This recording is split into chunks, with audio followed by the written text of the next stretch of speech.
Hola, buenas tardes, bienvenidos de nuevo al curso, espero que hayan tenido un buen finde, ha sido un placer poder hablar con ustedes por videollamada. Aquellos que todavía no he podido poder hablar, pues espero poder hacerlo próximamente sin mayores demoras. Vamos a proseguir con la elaboración de la programación de la temporalización de la acción. Es muy importante porque así podemos programar más específicamente lo que queremos hacer, podemos concretar la programación, ver exactamente las habilidades o las técnicas o los trucos que puedo necesitar para poder llevar toda la labor didáctica mucho más eficaz, ¿no? Y también, aunque no lo parezca, sin sentido, valoramos el tiempo que le dedicamos a la formación y a cada una de sus partes. Es muy diferente el tener que improvisar porque hay una interrupción a tener que improvisar porque no tengo una programación. Si yo tengo una programación, les aseguro que me va a ser mucho más fácil retomar el hilo de lo que estoy explicando a una interrupción por el motivo que sea, se va la luz, me quedo sin internet o cualquier otra cosa que me interese. La temporalización es frecuente hacerla diaria. O sea, vamos a tener que programar pensando en el día a día, qué es lo que voy a tener que explicar, cómo lo voy a tener que explicar y demás. Por un lado, para tener un equilibrio en las explicaciones, algunas van a tener más peso que otras, voy a necesitar una flexibilidad, ¿no? Y hacer un cálculo de cuánto tiempo me puedo permitir, ¿no? En salirme fuera de lo programado. Y obviamente una organización lo suficientemente bien organizada para tener en cuenta pues imprevistos, etcétera, etcétera.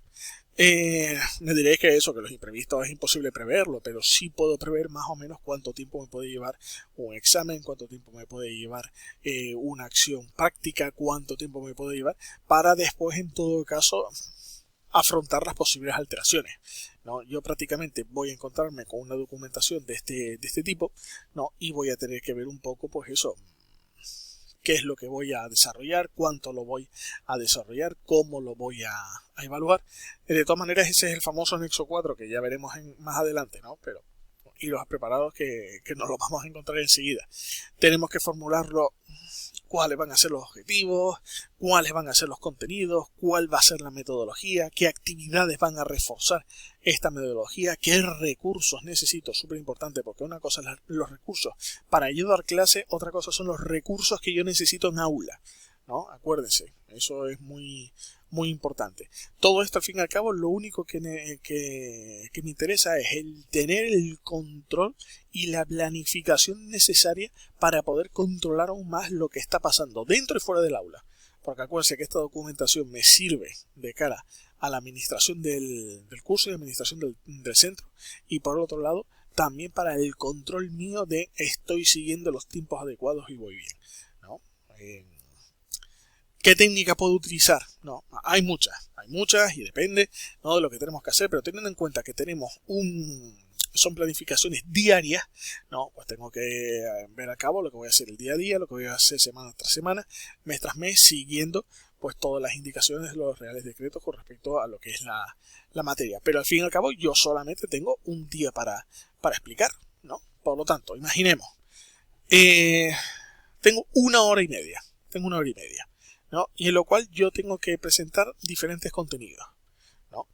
Vamos a incluir en ellos una presentación y una despedida, ¿no? Por lo tanto, en el punto 1 tengo una presentación, un primer contenido, segundo, tercero, cuarto y un cierre. Por lo tanto tengo ahí del 1 al 6. ¿Cuál es el más importante, ¿no? Al cual le tengo que dar más importancia? Al más importante le voy a asignar el número 6. Al menos importante le voy a asignar el número 1, ¿no? Del 1 al 6 hacemos una suma en sucesión, 1 más 2 más 3, tengo 21, ¿no? Lo tengo aquí reflejado, el 21.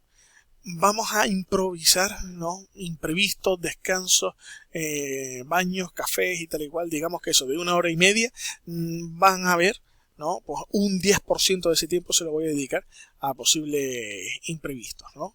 Si soy ferro en el cálculo, pues el 10% de una hora y media, 90 minutos, ¿no? Son 9 minutos, ¿no? Por lo tanto, si de 90 minutos le quito 9 minutos, tengo 81 minutos reales de explicación, ¿no? Y yo tengo que hablar durante 81 minutos y explicar durante 81 minutos, ¿no? Entonces vamos a hacer una pequeña operación, ¿no? Voy a distribuir el tiempo entre las diferentes bloques de contenidos que yo he elegido. Entonces, recordemos, 1 hora y media, 90 minutos. Tengo 6 bloques, ¿no? Tengo un 10% de ese tiempo dedicado a imprevistos, por lo tanto 81 minutos lectivos reales. Por lo tanto, la presentación es importante, pero no tanto, lo he puesto en segundo lugar, ¿no? Entonces 81 minutos por 2 dividido entre 21. Le voy a dedicar 7 minutos. El primer bloque de contenido, 19 minutos. El segundo bloque de contenido, 23 minutos. ¿Lo veis? ¿No? Al final, el cierre y tal y cual, pues eso, 3,8, 4 minutos, ¿no? Tengo así reflejado perfectamente, ¿no? El tiempo que yo le quiero dedicar. Si soy muy tiquismiquis, tendré un cronómetro. Si soy todavía más tiquismiquis, tengo el PowerPoint con estos tiempos ya memorizados. ¿Es posible hacerlo esto en la realidad? No. Pero la documentación sí, ¿no? O sea, yo esto lo presento en papeles. Ah, vale, perfecto, tal, ya está. No, está claro que muy pocas veces vamos a tener sesiones de 1 hora y media. O sea, va a ser casi imposible. A menos que no tengamos idiomas, y yo la parte de idiomas se la estoy quitando al resto de horas lectivas que está dando un docente de otras materias, no tener 1 hora y media, pero da igual, o sea, ahí ponéis el tiempo que queráis, la parte que tenéis que explicar ese día, y ya tenéis más o menos un control diario de lo que podéis hacer, ¿no? Si queréis eso, intentarlo hacer, no es un ejercicio obligatorio, pero sí es orientativo, ¿no? Interesante que hagáis ese cálculo de tiempos que le tengo que dedicar. Y mira, y eso no es necesariamente para clase, tenéis que dar una conferencia, tenéis que explicar algo o lo que sea, podéis más o menos organizarlo así y tener los tiempos perfectamente asignados. Está claro que tenemos que seguir con una estructura, ¿no? Yo intento siempre decirles que ustedes sean coherentes con el tipo de explicación que dan. Si ustedes siempre han decidido que van a explicar de la siguiente manera, mejor. Los alumnos no se pierden, no van a tener en cuenta posibles interrupciones y demás, porque ustedes van a explicar siempre de la misma manera. Por lo tanto, coherencia, ¿no? Presento, planteo, hay una serie de actividades, sacamos conclusiones y evalúo o valoro el módulo. Hagan esos mapas conceptuales, ¿no? Un poco relativos a cómo van a explicar y cómo lo van a hacer. Esto tiene que tener una secuencia, ¿no? Tienen que ver exactamente cómo quieren que se vaya progresando. Una secuencia en el tiempo, una secuencia en el contenido. Doy ya todo explicado y después ejemplos, ejercicios prácticos. Lo vamos descubriendo. ¿Cómo van a hacer ustedes todo esto? ¿Cómo van a secuenciar los contenidos? Les repito que los mapas conceptuales en este sentido son bastante válidos, ¿no? Seleccionen los contenidos, organicen y secuencien y después comprueben si efectivamente es válido así, ¿no? Les digo, esto puede ser un poco... Depende también de la clase que me encuentre, depende también del tipo de curso que estoy dando y tal, pero ustedes de alguna manera tienen que ser críticos con ustedes, decir, si esto ha funcionado así, lo repito, no, esto no ha funcionado así, tengo que hacerlo de otra manera. De todas maneras, siempre es interesante. Fíjense, por ejemplo, con cómo hemos empezado nosotros este curso. He hecho una evaluación inicial de ver qué perfil tienen ustedes, qué les motiva a hacer este curso, ¿no? Después ya vamos a ver cómo se van a desarrollar, si efectivamente consolidan conocimientos y demás, si hace o no hace falta un refuerzo, una recuperación, y ya después finalmente, si todo va bien, ampliamos conocimientos, ¿no? Aparte de evaluarlos, ¿no? Yo les recomiendo que ustedes sigan más o menos este proceso, ¿no? Puede ser bastante interesante a la hora de dar clases, evaluar conocimientos previos, ¿no? Ver qué se motiva y cómo se puede empezar, cómo desarrollarlo, cómo consolidarlo, cómo reforzar o cómo ampliar en el sentido último. ¿Cómo lo vamos a hacer? Explico. ¿Cómo se va a hacer?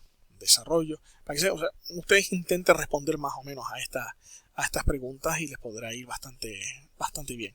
Y después ya entramos en lo más concreto, ¿no? De la estructura de las actividades, cómo voy a llevar yo a cabo las actividades, qué objetivos tengo que cumplir, qué contenidos voy a trabajar, cómo se va a desarrollar, cómo se organiza el tiempo, el espacio, ¿Es suficiente esta aula? ¿Necesito otra aula? ¿Tengo que salir fuera del aula? ¿No? Es imposible explicar esto a menos que yo no visite determinados sitios, determinadas horas, determinados materiales y demás. Y acostúmbrense a recopilarlo en fichas de actividades porque les puede ser muy útil. Mañana seguiremos con más.